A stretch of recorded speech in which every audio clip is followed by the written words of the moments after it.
G'day everybody, and thanks for popping through. Well, it's been a little bit of a while since I popped on at the beginning of one of these videos, but I thought this one was well worth talking about, just with the situation that I had when I got there. I actually got to this location, Savages Crossing, out near Fernvale here in Queensland, and I got there a little bit late, so I didn't realise that where I was actually filming was going to be down into a little bit of a valley. So by the time I got there, this thing was well and truly in the shadows.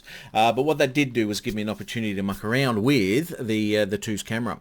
And see if I can pull some information out of these lower light situations. So I shot this in D-Log and popped it into Davinci. Now the footage itself in the darker areas and everything had a lot of noise. It was a lot of stuff going on in these files.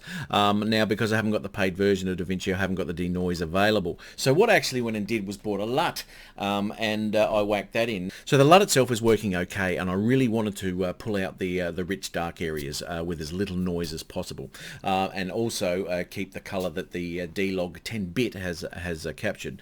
Now the third clip in here, I'm facing away from the sun, and obviously the sun's very low in the sky, and the area that I'm actually filming is very dark. Well, not dark, it's very dim there. So there was a lot of noise in that image, and I tried as best I can to clean that image up to see what could be achieved.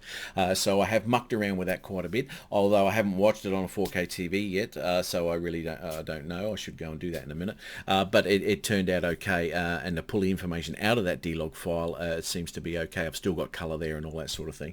So basically this whole video is about the sunset. Now the sunset that night was absolutely spectacular, really rich colours with blues and purples and reds, and I was mucking around with the aperture, shutter speed and a couple of ND filters to try and pull all these rich colours out. So all in all, had a really interesting time flying out there. So please, I'm going to shut up now. I've said way too much, so hit the like and subscribe if you want to, because that would be fantastic, and I shall see everybody on the next one.